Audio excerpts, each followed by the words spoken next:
This one, she's not like tried to bring it home. She's more like nosedived the plane into the runway in some sort of kamikaze style to kill the thing altogether. It's disastrous what she's done with it in the epilogue.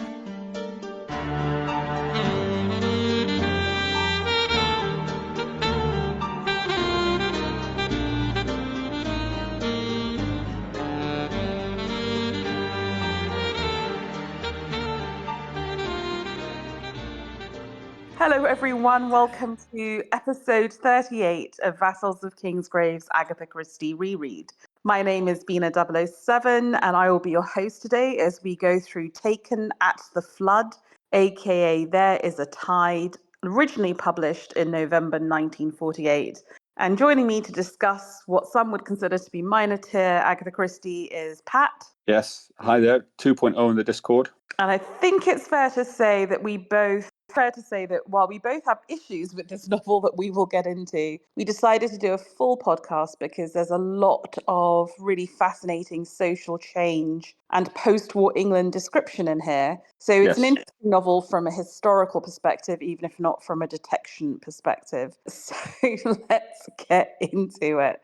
For a start, there's a long gap between this and the last novel that we covered in terms of publication date because it was both preceded and followed by short story collections. And the title of the book in both the UK and US markets is a line from Shakespeare's Julius Caesar in a speech by Brutus that we had to learn at school. There is a tide in the affairs of men, which taken at the flood leads on to fortune. So this idea that there is if there's an opportunity, you can take it to great success or failure. Right. Yeah, an important quote for all ruthless capitalists out there. So.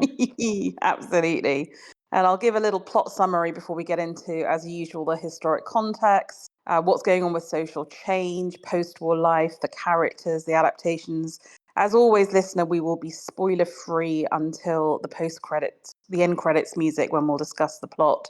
So the plot summary is as follows. The novel is set shortly after World War II. A few weeks after marrying an attractive young widow, Gordon Cloade is tragically killed by a bomb blast in the London Blitz. Overnight, the former Mrs. Underhay finds herself in sole possession of the Cloade family fortune. Shortly afterwards, Hercules Poirot receives a visit from the dead man's sister-in-law, who claims she has been warned by spirits that Mr. Underhay's first husband is still alive. Poirot has his suspicions when he is asked to find a missing person, guided only by the spirit world. So basically we have, as always not as always, but very, very often in Agatha Christie, we have a patriarch, a head of a family who's incredibly wealthy. He dies, he's married a new wife, and the children, the adult children who were dependent on their inheritance, are suddenly cut out of the will. And this brings family strife. And apparently, I did some calculations. The fortune that's at stake would be worth £51 million today. And I think this is an important question, Bina. Would that be worth going through the sort of like long-winded murder from Sad Cyprus for? Because you didn't feel 17 million was enough for all the plotting. Would 51 million be enough? It depends, I think, if you think it could set you up for life. And I suspect 51 million wouldn't be enough for you. It might get you to next year. Half in not tax, quite. Right? So realistically, it's 25 million. Got to buy a townhouse, a country house. You've got to run them for life. I think I would commit multiple murder if it was in excess of 100. Right, okay. Warning to all Vassals of Kingsgrave members out there: if you fall into 100 million, don't let Bina know. So she's read a lot of Agatha Christie, and she's unscrupulous. Yeah, absolutely. How about you? Would 51 million be enough for you to murder people for? It depends who it was. I'd probably do it for less for some people. So brilliant. So just before we get into it, so was this your first time reading the book, and what was your sort of summary impression of it? Yeah, so it's a good book. I would have put it mid-tier, but it's the epilogue. Like, if anybody's listening to this and interested in reading it, I would stop short of the epilogue. Once Poirot's revealed who the murderer is, drop the book, rip those pages out, and you'll be much more satisfied. I mean, it's got some great humour in it. You've just mentioned Poirot's run-in with the occult at the start, and his sarcastic and ironic appraisal when he's talking to Catherine Cloade is hilarious. So I think it's got some good points in it. I really enjoyed it until the end, and now I hate it, and I wish I'd I'd not read the last few pages. Okay, so the novel takes place basically in a very shortly post-World War II England, and life is very topsy-turvy. The formerly rich and idle are now suffering the consequences of many years of war where their fortunes have been diminished and where the social order is now being changed. For those of you who maybe aren't British and don't know our history, after World War II, there was a landslide victory for a Labour government, very much with the idea of building a new Jerusalem, a land fit for heroes of all classes that would have far greater redistribution of wealth, that would put into place things like the National Health Service and a lot of the pillars of our social infrastructure that today are decaying. But it was a very optimistic time for those people who wanted to see that. But obviously for the people who were at the top of the tree, a time of great uncertainty. And what I love about this novel is that really comes through. And we have lots and lots of examples of this coming through. So I'd written down some quotations in my notes, well, quite a lot actually. So the first one I had was suburban development.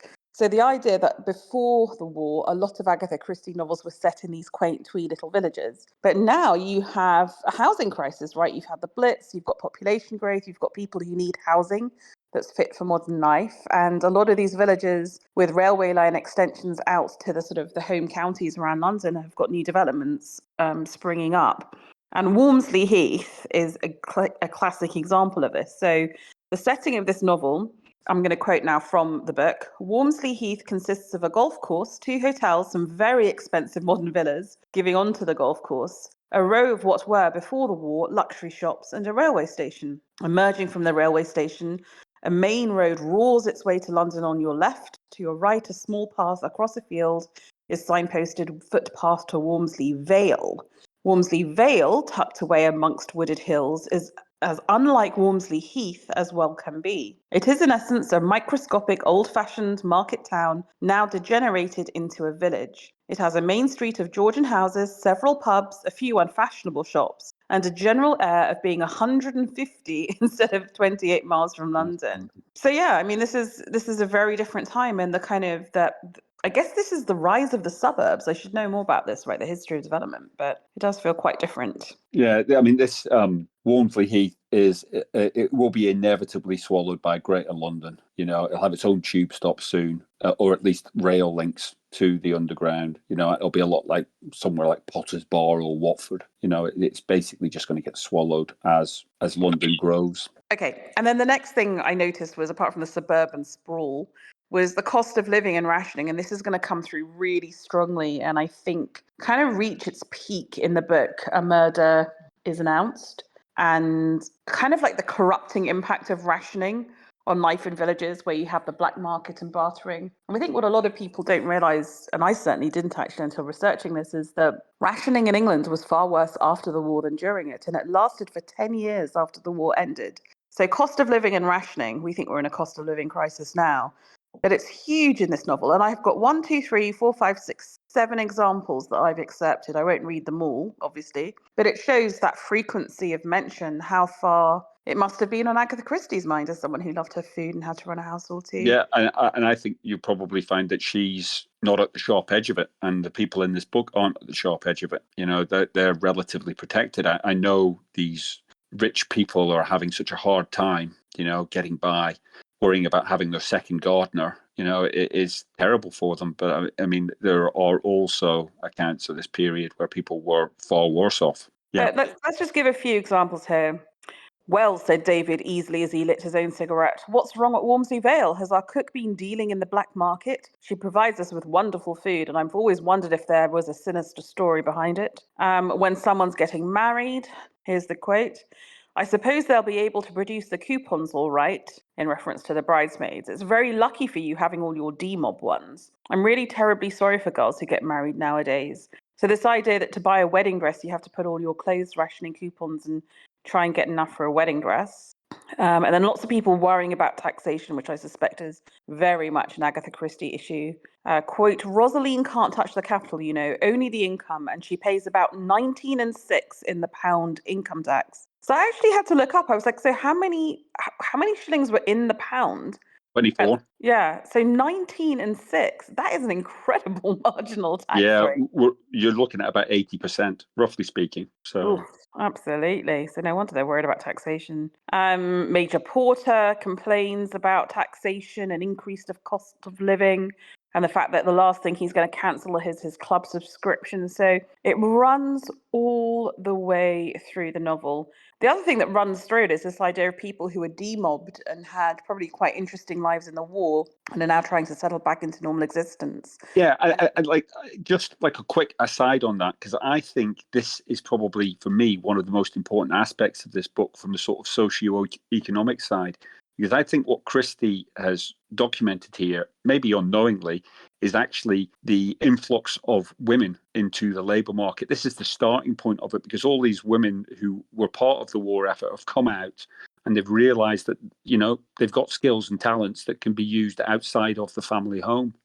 And I don't think it's happening as much here, but I think this is like it's part of the Rolling Stones starting to gather moss, off the back of feminism.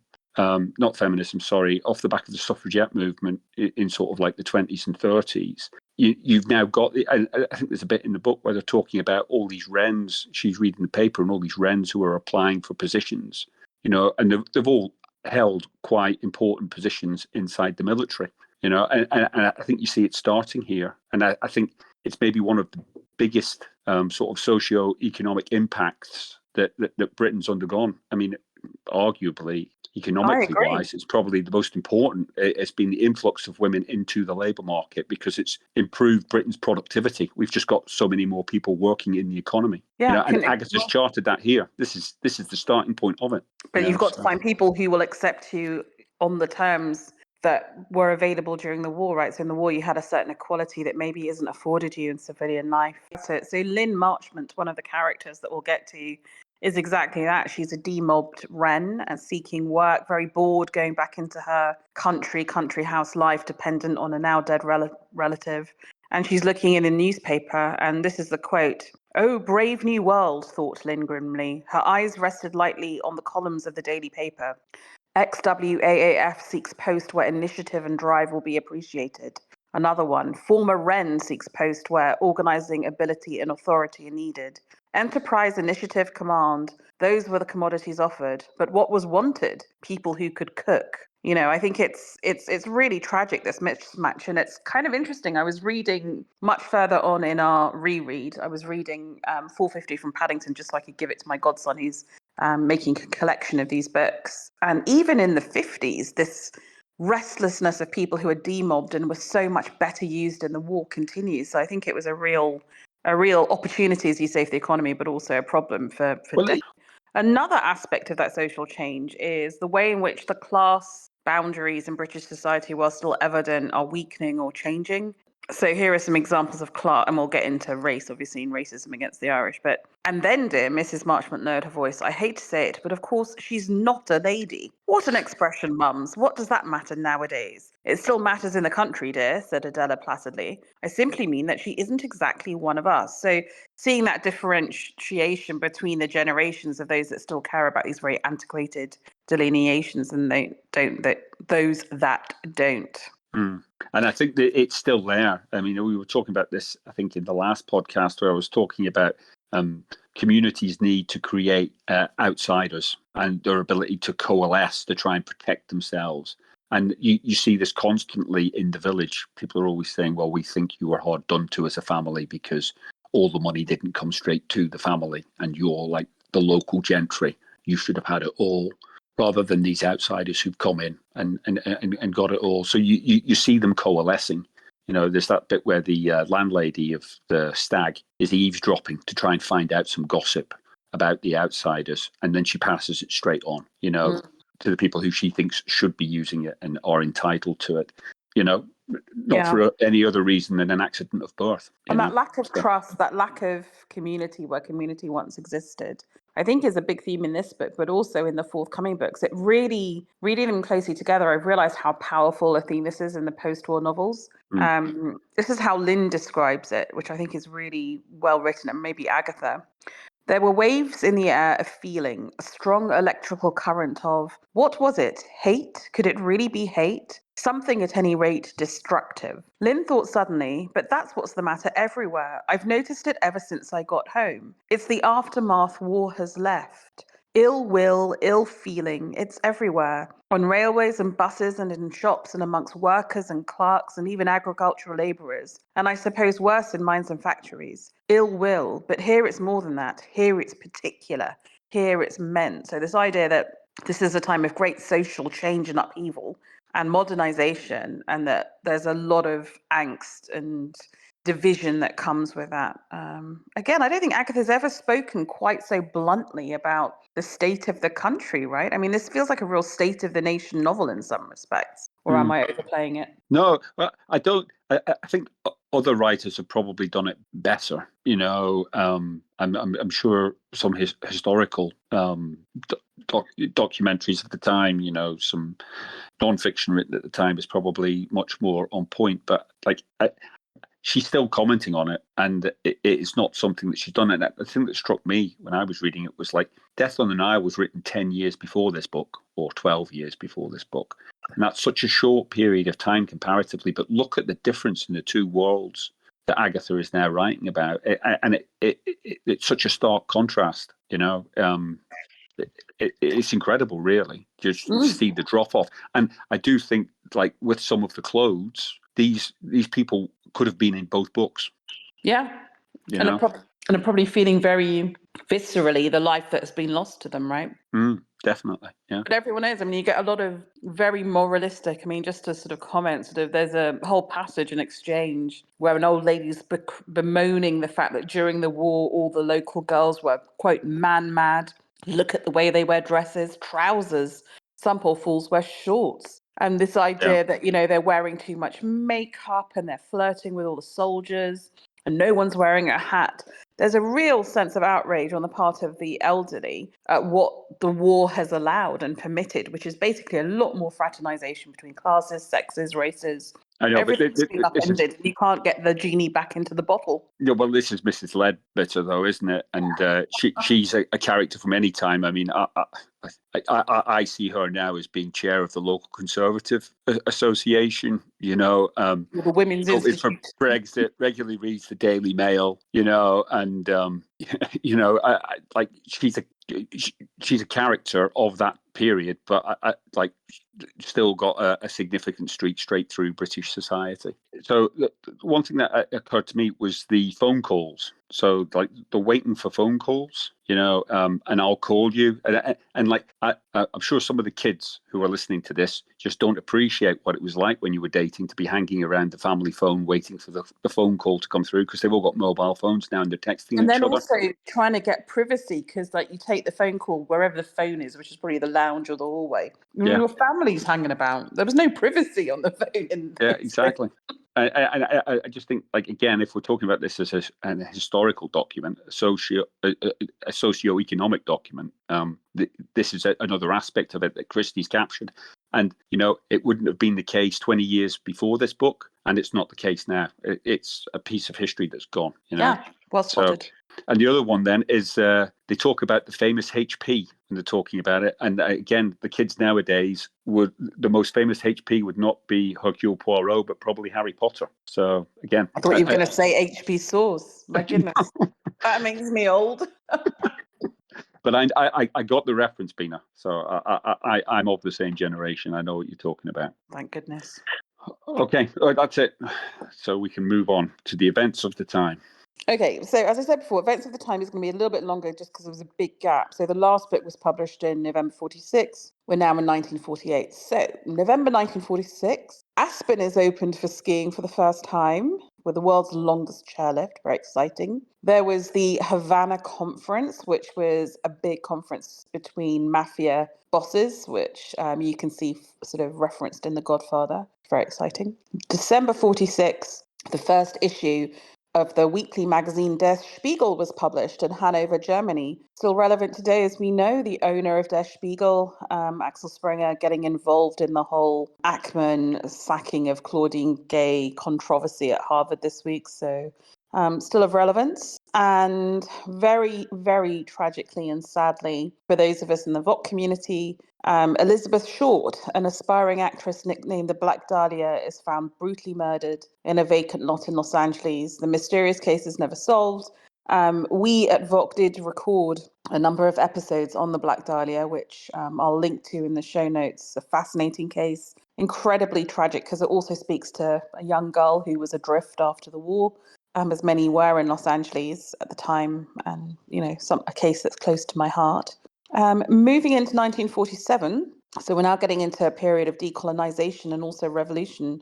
The communists take power in the Polish People's Republic. February 1947, the Voice of America begins to transmit radio broadcasts into Eastern Europe and the Soviet Union. This is really the period where we're fighting over the Iron Curtain in those states between Western Europe and Soviet Union. March 1947, the Cold War begins. The Truman Doctrine is proclaimed to help stem the spread of communism. April 1947, the Dead Sea Scrolls are discovered in the Qumran caves. And Jackie Robinson becomes the first African-American player to play Major League Baseball since the 1880s. I didn't even know there was Major League Baseball in the 1880s, but there we go. In May 47, David Lean's film Great Expectations, based on the Charles Dickens novels, opens in the United States. I think it's still one of the finest films ever made, and we'd encourage you all to watch it. In June 47, another little Cold War classic, The Doomsday Clock, is introduced. Those of you who are fans of The Watchmen know very well the Doomsday Clock. Also in June 47, George Marshall outlines the Marshall Plan for American reconstruction and relief aid to Europe, probably the most successful economic policy ever put in place. This is me editorializing, and Marshall wasn't even an economist, so that tells you everything you need to know. And I suspect we'll need another Marshall Plan for Ukraine soon. And The Diary of a Young Girl by Anne Frank is published. Very, very sad, but lovely that we had that. July 47, the first prototype AK-47 assault rifle is built. We have the Roswell UFO incident. I'm sure there's those amongst the VOC community who have theories and are interested in that. Queen Elizabeth II becomes, then Princess Elizabeth becomes engaged to Prince Philip, for Crown fans. And we have the creation of the CIA, the Department of Defense, and the Joint Chiefs of Staff and the National Security Council. So US President Harry S. Truman very much shoring up the institutional fabric that lasts to this day in response to the start of the Cold War. In August 47, we have the partition of India. India gains independence from Britain on August 14th. Very monumental moment in decolonization. The largest and most wealth creating of Britain's colonies is now independent. But obviously, with partition, millions of Hindus and Muslims will die in that exchange of people across the border between India and Pakistan. So a great tragedy at the moment of independence. In October 47, the House Un-American Activities Committee begins its investigations into communism in Hollywood. So this is the start of the McCarthy era. And we also have the first televised address by President Truman in October 47. November 47, we have the wedding of Princess Elizabeth and Philip Mountbatten. We also have, this was just so fascinating to read, November 47, the United Nations General Assembly votes for the United Nations Partition Plan for Palestine, which basically will create the state of Israel. So obviously, clearly very important today. And December 47, 400,000 Muslims and Hindus are slaughtered in partition. And the global casual fashion brand H&M is founded in Sweden. So let me pause there before I go into 48. Anything catch your eye or ear there, Pat, in all the craziness that occurred in 1947? The Doomsday Clock, because we get a mention of that in the book as well. And I do think the horror of atomic weapons is starting to dawn. It entered the general public's consciousness. And I think that's probably, it's arguable whether it was the reason why we've had such a prolonged period of peace in Europe over the last sort of 50, 60 years. But I definitely think that idea of sort of mutually self-assured destruction is one of the reasons why, there has been this sort of standoff, this stalemate between nations in Europe. So I think that's... There's a reason why we're only arming Ukraine and not committing troops, right? Because we're so scared of starting a nuclear war with Russia. Yeah. So I think it kind of still holds in a way, but yeah. I guess we'll contest it. Okay, well, let's get into 1948 so we can quickly catch up to the novel. So January 48, we have the assassination of Mahatma Gandhi, shot by a Hindu fascist extremist called Godse in New Delhi. Very, very sad, obviously. Okay, 1948, to lighten the tone. NASCAR is founded in the US. I don't understand the attraction of cars just going round and round. I'm a In a Formula One circle. fan. Yeah. March 1948, the Hells Angels are founded. April 1948, we get civil war in Palestine. We get the start of the Marshall Plan being signed into law. Land Rover is unveiled at the Amsterdam Motor Show, and we get the American Broadcasting Company founded, so ABC. May 48, the RAND Corporation is established, still exists today. Very influential, independent research, sort of military industrial research company or organization. May 48, we also get the Israeli Declaration of Independence. David Ben-Gurion becomes the first prime minister. We also get the election of Daniel Francois Malan in South Africa, which starts the era of apartheid. So just as India's getting independence, apartheid is being put in place in South Africa. June 48, Puma is founded in Bavaria, West Germany, after one brother splits from his other brother, Adi, who'd founded Adidas, which always cracks me up. Columbia Records introduces its 33 1/3 RPM long playing phonograph. Against the kids, they're not going to know. Or maybe vinyl's fashionable now. Maybe the kids do know. What am I talking about? Yeah, it's made its comeback. Yeah. And in June 48, all that time after the end of World War II, the Deutsche Mark becomes the official currency of Germany. So what were they using between the end of the war and then? Dollars? I don't know. Probably Old dollars. Reichsmarks, hugely devalued. It must have been an absolute shit show. We also have the Manchester Baby becomes the first stored program computer to successfully execute a program. The Empire Windrush brings more than 800 Afro-Caribbean immigrants to England. Recently, very controversial in terms of how their descendants have been treated, but a very big moment for colonial people coming into the mother country and not necessarily being greeted wonderfully. And we have the David Lee and Oliver Twist movie premiering. It's banned for 3 years in the US because of alleged anti-Semitism in the depiction of Fagin by Alec Guinness. I did not know that. And again, it speaks to something we found in the Agatha Christie, isn't it? That sort of horrific racism that's allowed by English publishers is immediately picked up on by the US. So maybe that speaks well to the US. And the Berlin blockade begins. So this fight over who's going to have control over the countries between Western Europe and Soviet Union. The Berlin blockade has begun. And July 48, the start of the National Health Service. Yay. President Harry Truman issues the second peacetime military draft in the US. Apparently the first one was in 1940 because of those tensions with the Soviet Union. So I find that fascinating. They were literally calling up men in 48 thinking they were going to fight another hot war. I had no idea that happened. I think that the next hot war's not too far away, is it? I think they're going to be fighting in Korea soon. So yeah, wise move. Truman also ended official racial segregation in the US Armed Forces, although not actual racism. The 48 Summer Olympics was in London, first Olympics since 1936 in Berlin. Oh, how times have changed. And the Idlewild Field in New York becomes New York International Airport, later to be renamed JFK, so it's the start of JFK. August 48, both North and South Korea are established.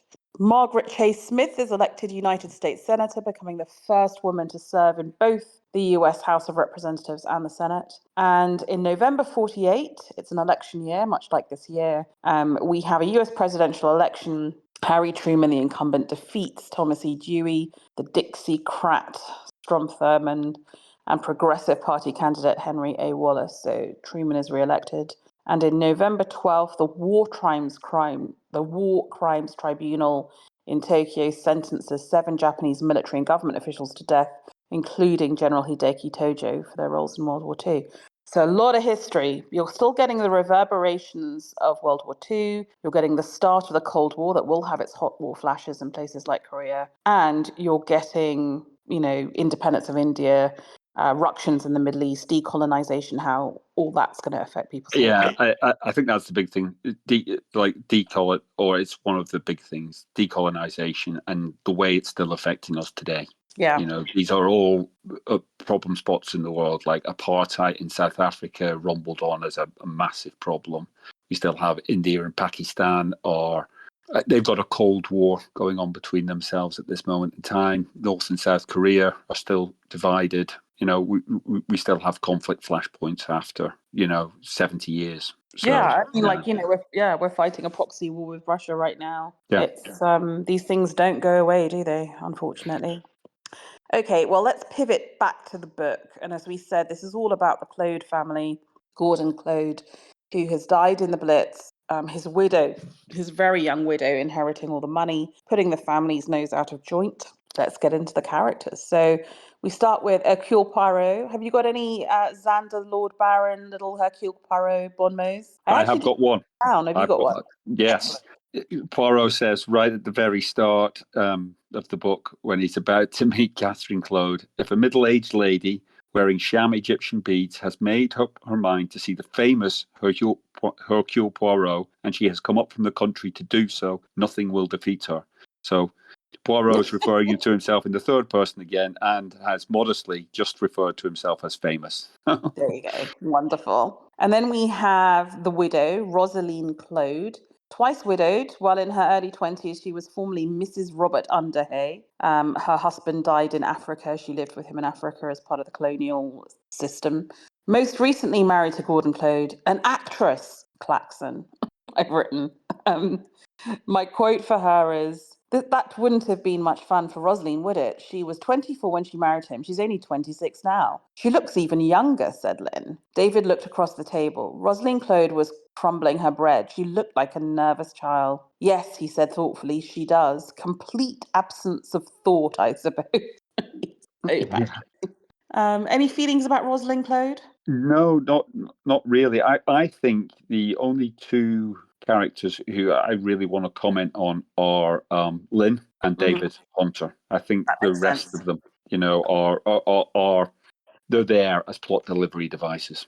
I completely agree. So let's get to David Hunter. So basically, Rosaline's inherited all the money, which actually might have turned out all right for the Cloade family because she's probably quite a soft touch. The problem is she's guarded very fiercely by her Irish brother, David Hunter. Apparently, he was a former daring World War II commando and a gambler in life. Probably the kind of ne'er-do-well that Agatha quite is attracted to, or was in her younger days. He has gained luxury through his sister's marriage and is very anxious to keep it. I mean, he really reminds me a little bit of Monty, Agatha Christie's big brother. And he's got a quite sadistic, sort of mischievous, malevolent attitude, doesn't he? There's a great exchange. Quote, "That's just what I get a kick out of," said David. "I like seeing their smug faces eaten up with envy and malice. Don't grudge me my fun, Rosaline," she said in a low, troubled voice. "I wish you didn't feel like that. I don't like it. Have some spirit, girl. We've been pushed around enough, you and I. The Cloades have lived soft. Lived on Big Brother Gordon. Little fleas on a big flea. I hate their kind. I always have."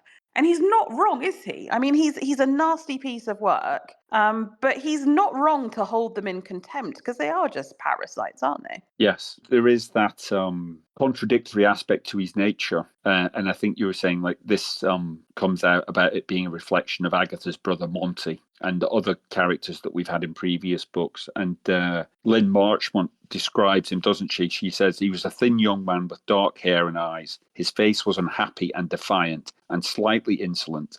Lynn saw at once why all the Cloades disliked him so much. She had met men of that stamp abroad, men who were reckless and slightly dangerous, men who you could not depend upon, men who make their own laws and who flouted the universe, men who were worth their weight in gold in a push and who drove their CEOs to distraction out of the firing line.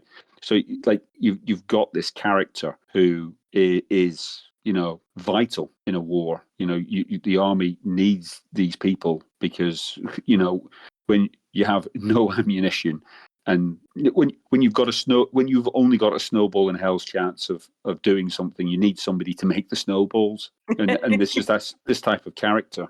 But like in peacetime, he's contrary, difficult, stubborn, malicious, petty, all the things that, don't make up for good society. But so you've got this contradictory aspect to his nature. He is an enigma, really. Yeah, And a very attractive enigma, right? So he is the attractive sort of Yeah. evil guy. But I mean, I found myself quite rooting for him, even though I knew he was up to no good, just because he's not wrong. This family are all just ghastly.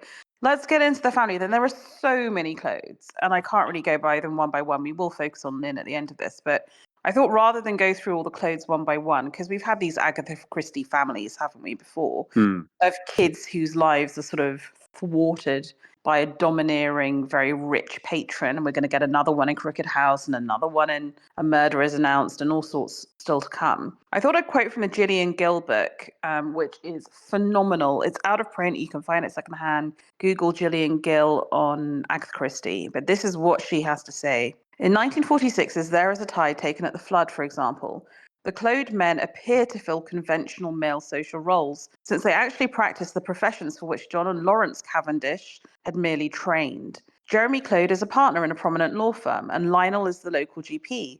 Their nephew Rowley has bought and manages a small farm. Only their widowed sister Adela Marchmont seems a throwback to pre-war times in her joblessness and precarious dependence on a diminishing private income. Nonetheless, as the novel progresses, Agatha is at pains to show us that the financial independence of Lionel, Jeremy, and Rowley is illusory. Like Adela, they have relied on the periodic generosity of rich businessman brother Gordon Cloade to keep their heads above water. When Gordon is killed in the Blitz without making a new will, his whole estate passes automatically to Rosaline. Jeremy, Lionel, Rowley, and Adela get none of the large inheritance they had confidently looked forward to, and it becomes apparent that the superficially active male Cloades have been as defined by their status as heirs apparent as had been the idle Cavendish brothers. That's in The Mysterious Affair of Styles. Lionel cannot bear the idea of continuing to practice medicine and is desperate to retire early to a life of independent research. Rowley's farm has no future without the large injection of capital promised by Uncle Gordon.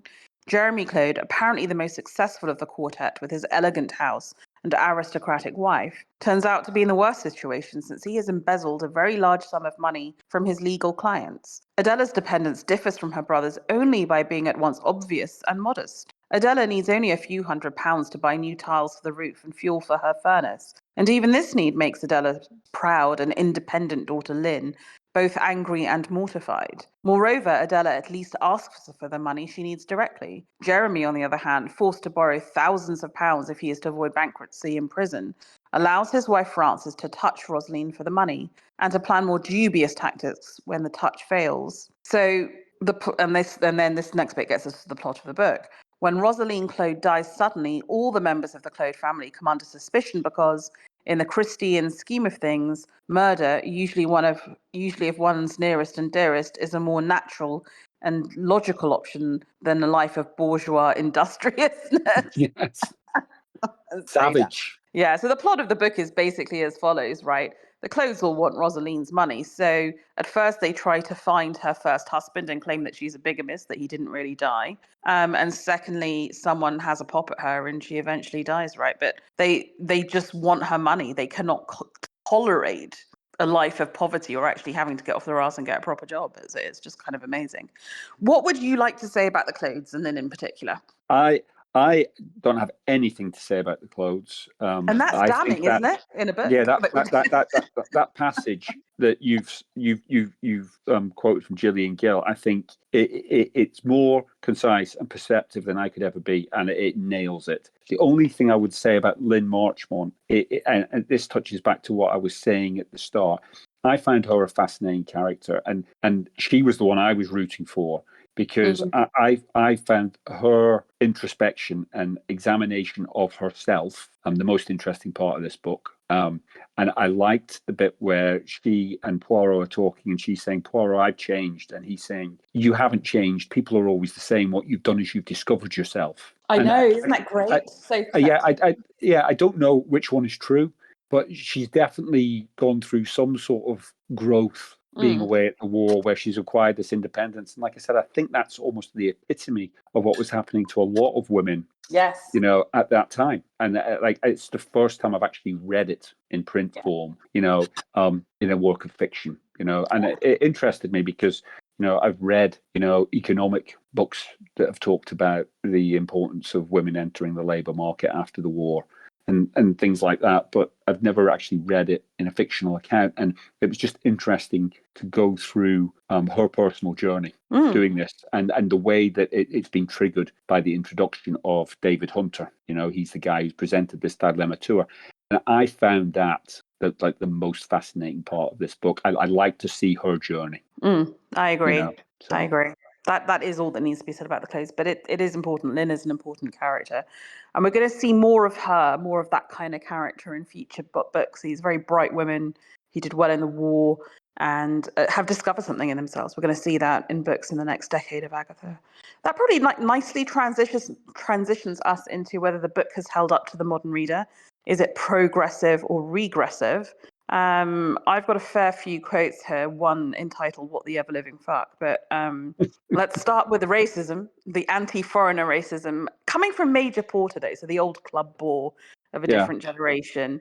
And he sort of looks Poirot up and down and says, "Foreign, of course, that explained the shoes. Really," thought Major Porter, "what's the club coming to? Can't get away from foreigners even here." But I mean, that is coming from Major Porter. Yeah. And I think the other one then is Mrs. Ledbetter, who we've already come across. You discussed her at the start. And I don't think, apart from stuff that we'll have to talk about in the spoilers, I don't think there's much that's regressive in here. And actually, I would give Agatha a pat on the back for her Mrs. Ledbetter character, because I think she openly mocks her. Yeah, the conversation she's having with Poirot. That's the thing. All the people in this book who are closed-minded are being mocked. I mean, even Adela, when at some point she gets into a conversation about Africa, she says, a mysterious country, Africa, a mysterious continent, Poirot corrected her. Possibly.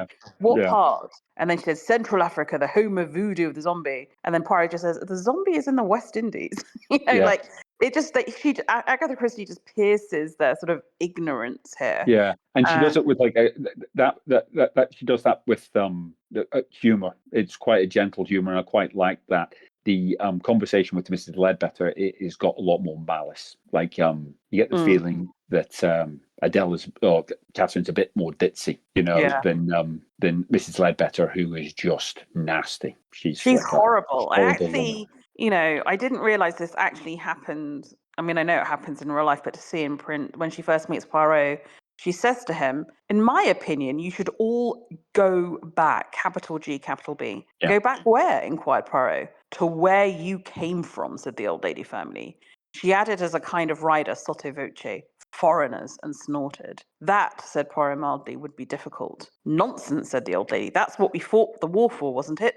So that people could go back to their proper places and stay there." And Poirot's a refugee after a prior war. I mean, it's and lived in the country for over 25 years. I was always waiting for him to say, like, what do you mean go back to London? Do you want me to catch the next train to my apartment? I mean, I think we'll get to this in the spoiler part of the episode, but I did write in my progressive regressive notes, the entire final chapter is insane. So maybe we can get there when we get there. But you're right. This actually, there are going to be far more egregious examples of anti-Semitism and racism. So yeah. Excellent. Agatha on the side of righteousness here. Adaptations. There is one adaptation. It was part of the David Suchet ITV Agatha Christie's Poirot series. It came out in 2006, starring Celia Imrie, the wonderful Celia Imrie as Cathy Cloade, Jenny Agutta as Adela Marchmont, and Tim Pigott-Smith as Dr. Lionel Woodward. There are a fair few changes to the plot. It's set in the 1930s. A lot of the kind of plot motivation and indeed mechanics are changed in a way that totally undermines the idea of the opportunity you've taken at the flood. So it's all very odd. I actually really don't like this adaptation. I don't think it's much fun to watch even on its own terms. And I think if you're going to, get into this book, you're better off just reading it than taking the shortcut of watching the TV adaptation. Have you seen this one? Is this one that you want? I have. Yes, and I think I would agree with you and the All About Agatha podcast. I think they were saying that part of the conceit behind the Poirot TV series was that everything was set in the 30s. Yeah. So they had to transport this back, and in doing that, they've just destroyed the underlying message of the story, the sort of the theme that runs, the unifying theme of the title that runs through the book is destroyed. The book's biggest strength is the time period it's set in. So Absolutely. Couldn't agree more. Okay, well, listener, we've got to the end of our spoiler-free part of the conversation. Would we recommend people read this if they haven't read it before, despite the epilogue? I think they would need to be happy with a lot of other Christies, and I do think that I would recommend that they read it, but it would be well down the list, and I think they'll be disappointed with the epilogue. That's the only caution I would give. Definitely shouldn't be the first Christie you pick up. Yeah, absolutely. I would agree with that. All right, folks, we hope you'll tune in next time where we're going to cover Crooked House and have Hannah with us to discuss that novel, which I think is seen as one of the greats, at least, although Pat may disagree. And after that, we've got quite a run of Miss Marples actually coming in the post-war years, if any of you are Miss Marple fans. But otherwise, we really hope you've enjoyed listening so far, and we will speak to you after the end credits music with a solution and some thoughts on that awful epilogue. Thank you for listening.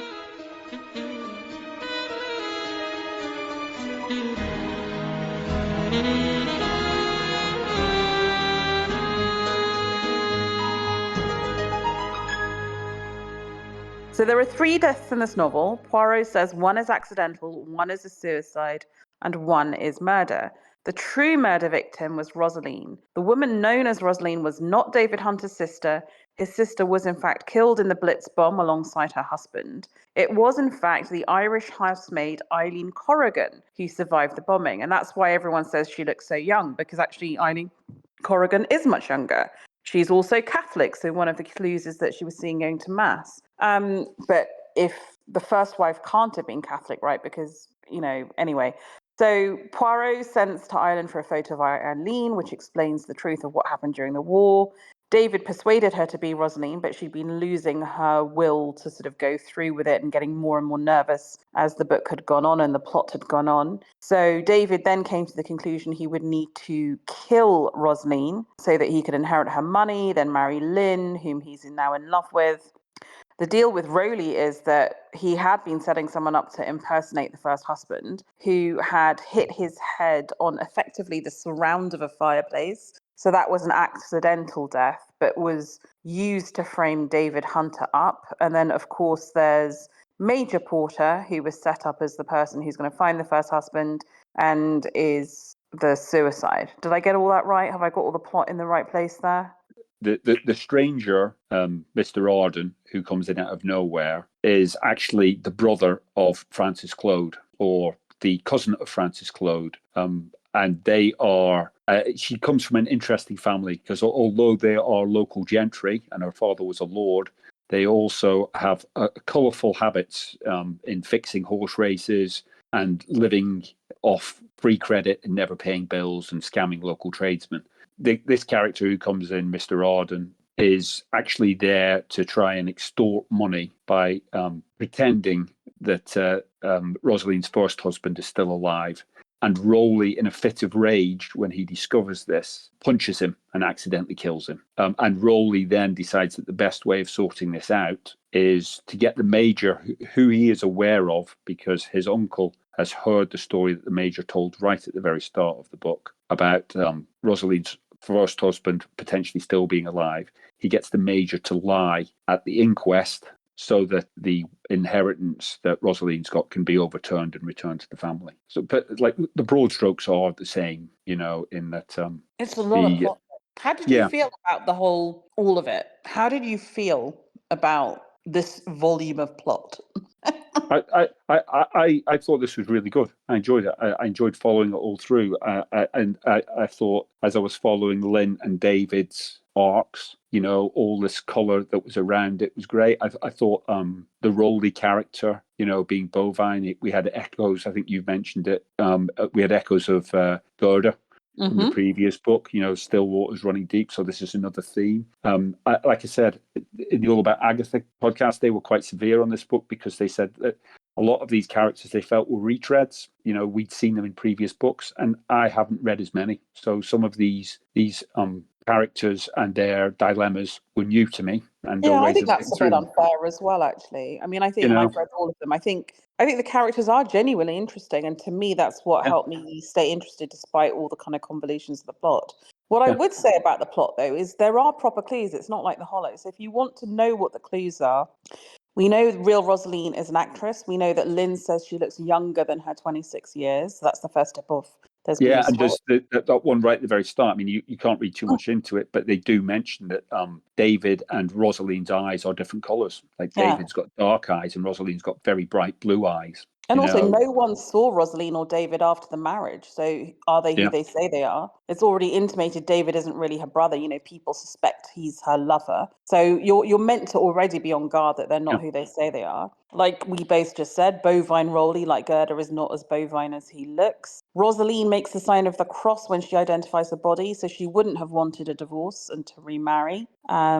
Major Porter already knows Rowley doesn't smoke, doesn't offer him a cigarette. And then David's call from London, it was put through to her. It could have been from anywhere. Like that, I think it is a clue, but it relies on knowing a little bit how telephone exchanges worked in the yeah. 1940s, which we might just know, but I think a modern reader probably wouldn't pick up on. And then the fact there was no suicide note for Major Porter. So I think there are ample clues, even if there's ample plot. So it all Yeah, sort of, and she does. She throws in a few misdirects as well. The way David has been to see Lynn to establish his own alibi, and like you don't get that David is out when Rosaline dies. yeah. You know, so there are little sleights of hand that Agatha's put in there that do help keep you interested because you're thinking, how does it happen? You know, and she has done that quite cleverly. I think it's been quite well constructed from that point of view. Yeah, I mean, honestly, I think this is a very well plotted book. I think I actually do like the characters because I really like the character of David. I really like the Mm, character of Lynn. I love all the social history. So I was really like, for me, this was top tier Christie up yeah, until the final chapter. So let's just get into it. Poirot lets Rowley off for attempted murder and perverting the course of justice. There yeah. is, by the way, no double indemnity on arrest. And Lynn goes back to Rowley? I mean, like, what the? Yeah, well, the thing is, like, it's not even Lynn going back to Rowley. It's the statement that she makes to Rowley. You know, I wanted a little bit of danger in my life, and I've realised now that just after you've tried to kill me, you know that you're the danger that I need, and you're like, this is just garbage. You I mean, I know, don't know who is more psychopathic, Rowley for being someone who'd strangle a woman or the woman who likes being strangled. I mean, that's beyond liking a little bit of light S&M, isn't it? I mean, it's just bonkers. It's no, absolutely I, nuts. it's not the Lynn that we've been reading for the previous 90% of the book. This is Exactly. a woman who's been and this comes back to the argument we were having over The Hollow. And Mm, you were saying that the book needs to stay true to its own internal logic, you know, and if for a reason it loses its internal logic for you as a reader, mm. then it will destroy the book. And that's what was so disappointing. Like, I really don't have a problem with Poirot does this all the time. He decides he's above the law and you know, so he lets Rowley off. I buy that. In fact, I quite enjoyed that bit of the scene where Poirot just magically appeared and saved the day. I thought, oh, brilliant, because I could see it going, you know, the wrong way. And yes, there's no double indemnity on the arrest, but like I'm not even sure that inquests work the way that Agatha's put them in this. Like I know. aware of inquests having to have a jury, and I looked it up, and they said only if you're dealing with like cases of police corruption, you know, because the police aren't allowed to do the investigating, so you would bring a jury in.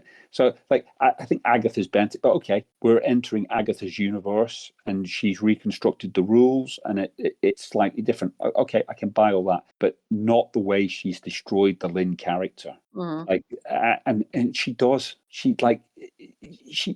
buries this brilliant character that she spent a whole book constructing, and she does it in the space of a few pages. Right at the very end, a young progressive woman. She's come out of World War II. You know, she's almost discovered like what she's capable of, and she wants to get out there in the world and become become the best version of herself that she can possibly be. She's stretching out. She's discovering new things and new people and being challenged. And then Agatha like throws her back to late Victorian Britain, and you're like, I know. happened here, you know, and it ruined the book for me. And that I would I put it mid-tier, Yeah, I agree. because of that. It's a great book marred by a And, really dodgy U-turn at the and the end. thing is, like, I think, like, I would forgive Agatha for what she did here, because I do think, like, and you see it in a few of her books, I think she's let down by whoever she's got doing the editorial work for Yeah, her. someone Because should have somebody just should have said sat no. there and said, Agatha, sometimes there's a time when you don't need to spell out exactly how the rest of everybody's life is going to be mapped out. Cut the book off. I know. Just after Poirot's Let Rowley Go. You don't need to finish it, because, like, there will be some romantics out there who would say, oh, it would be great if Lynn and Rowley would get together, and they can go away and create this ending in their own mind and their own imagination if they want. But, like, people like me who don't want that don't need to read that last bit. She does, with her proper Poirot and Miss Marple, she does like to tie things up, doesn't she, and get people to the altar. It's really pathological at this point.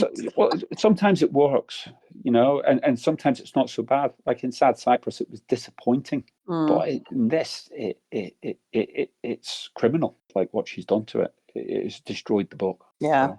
I agree. Excellent. All right. Well, I think we've done a thorough debrief on a novel that probably didn't deserve quite that much depth by the end of it. But actually, I'll take that back, because I think it does. It's a really interesting, almost like a handbrake turn between the wartime novels that didn't want to mention the war and the post-war novels where actually the social change really comes to the fore. Like I said I think I would have quite happily sat down and talked about this book for a couple of hours more if that epilogue hadn't been so disappointing. Exactly. Because, like, I think it's got so many interesting things to talk about in it. But she's murdered her own book. So Murder on the dance floor. Well, yeah. thanks for jumping onto the pod and discussing Taken at Five for me. Listeners, join us next time for Cricket House, which promises to be equally controversial. And in the meantime, we hope you enjoy whatever you're reading and watching when it comes to murder mysteries. Yeah, and join us on the Discord if you want to find out more. Vassals of Kingsgrave. Yeah. If anybody else who's listening to this, join us and you want to defend this ending, join us on the Discord, because I would love to read how you can put up a defense of this. Absolutely. And thanks for listening to me rant, Bina. Oh, well, no, the rant was entirely one shared by myself. YouTube comments work as well. Come on, guys. Come in, you Rowley defenders, Poirot defenders, for letting him off. Let us know where we're going wrong here. All right. Well, have a lovely rest of the evening, Pat. And you. Soon. All right. Okay. Bye-bye. Thanks very much, Bina. Bye.